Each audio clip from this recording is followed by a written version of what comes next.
السلام عليكم. دا وسروان شو او دا شو. Good morning everyone, or good afternoon, excuse me. Before we start off, will anyone mind moving from the left side to the right side of the boat, as we are listing a lot to the left there? One or two people will be perfect. One, that's enough. Oh, yeah, perfect. Very good, guys. It's like a maths puzzle. Brilliant. Okay, a quick safety announcement before we set off. Please may all passengers remain seated for the duration of the trip with your arms, heads and legs safely inside the vessel at all times.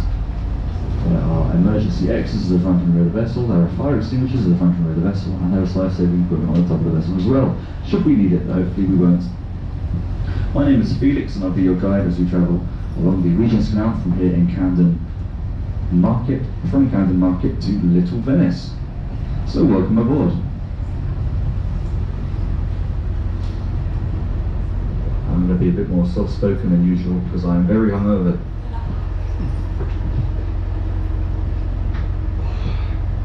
So as I say, we're setting off from Camden Market now. Hope everyone has enjoyed the pricey food stalls and the stalls full of tack and vintage clothes. No, it's a lovely place, Camden, very trendy. But as I say, we're moving off from Camden. We'll be travelling along the Regent's Canal. This canal was built between 1810 and 1820. It was dug out by Irish navigators known as navvies. They used only pitchforks and shovels to dig the entire canal. To our right, that big red brick building is the Interchange House. In the days that Camden Market was a timber yard, trains were put into the top part of this building to unload and load cargo, and canal boats were put into the dead dogs tunnel underneath it to unload and load their cargo. In doing so, a process known as transshipping would be carried out as goods would be shipped here in between the railway and canal network. So quite an important building that one. It's now the home of the Associated Press, and underneath the dead dogs tunnel is where all the rubbish from Camden Market is loaded onto boats to be shipped along the canal to an incinerator. So it's still entirely in use. To our left, the big white building is Gilby House. This was once the largest London gin warehouse in the country. There would have been around 500,000 bottles of gin stored there at one time. However, it's no longer used for this purpose. I don't get any ideas, everyone. It's now used as apartments to house yuppies. It was one lucky person's job to taste a bottle out of every batch of gin before they got sent out. And on our right, that's the Henson building. The top floor of the Henson building was once the workshop of the puppeteer and creator of the Muppets. So all the characters from the Muppets would have been created at the building, at the top floor of the building to our right.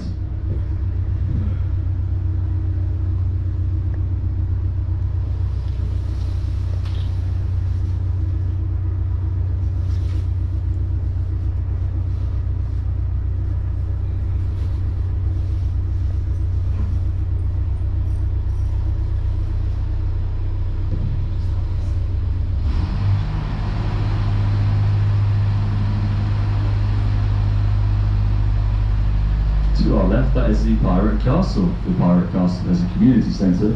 They offer kayaking, canoeing and paddleboarding to young people as well as other people too. They're volunteer run and they aim to get people out and on the canal to learn about water safety. Where those people are resting their feet on our right, that is a horse ramp, that lower section of the tow path. In the days that we would have been towed along by horses, the horses would sometimes jump into the canal after hearing the sound of trains coming overhead, so there would need to be a place to get them back out of the canal, and that was the horse ramp.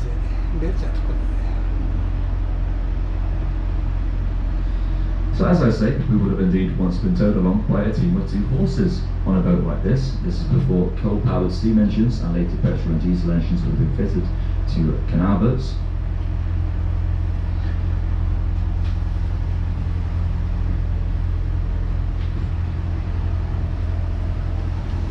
This was all before the invention of the steam engine and the expansion of the railway network. The railways did, of course, replace the canal network as the main method of getting goods around, as trains are cheaper and quicker at moving goods. We're now passing underneath the London and Birmingham Railway Bridge. This opened in 1836 as the first mainline railway into London.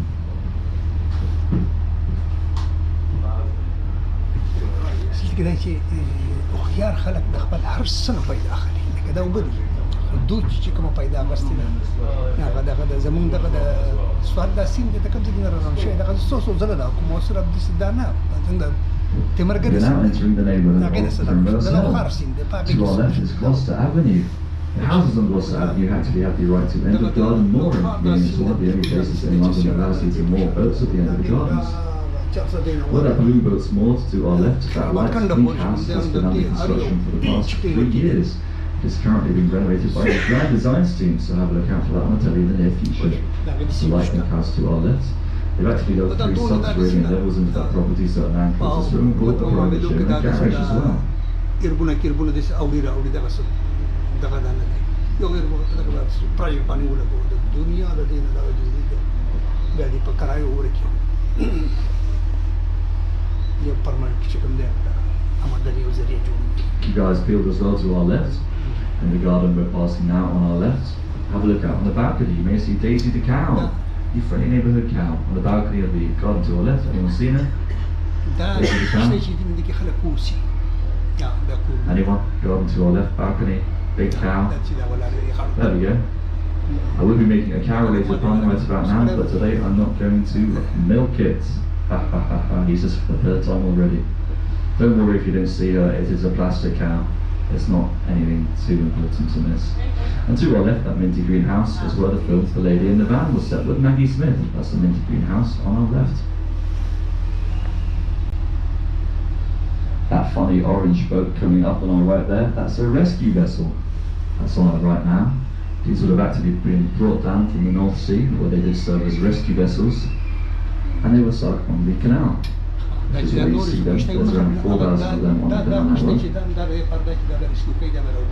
And the cream coloured house on our left now is where Noel Fielding actually has a flat, one of the presenters of Bake Off. That's the one before the bridge on our left. A few more famous names: Jude Law, the actor, Russell Brand, Kate Moss, and Bjork also lived around here in Primrose Hill in their heyday. And if anyone's going to the top of Primrose Hill, there's a very nice view out over London from it. However, this hill actually did not exist until the construction of the canal. That's because all the rubble taken out of what is now the canal was used to create the Primrose Hill. It's an artificial hill. Before that, it would have been a flat area, Primrose Flat per se. To our right is St. Mark's. St. Mark's was built and opened in 1857. It was sadly destroyed in the Blitz in the Second World War, but it was rebuilt and reopened, as we can see, in 1957 on the building's centenary.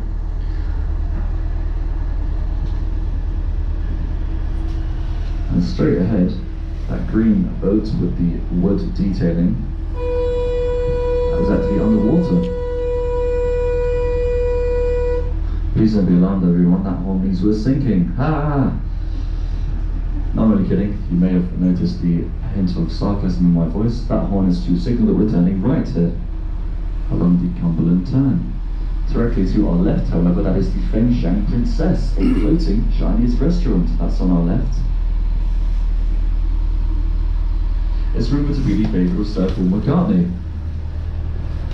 And then, as I was saying before, that boat to our left, the green boat with the wood detailing, that was indeed underwater around 3 days ago. It is sunk because the guy who owns it accidentally left the water on and the drains are blocked, so it actually sunk into the canal.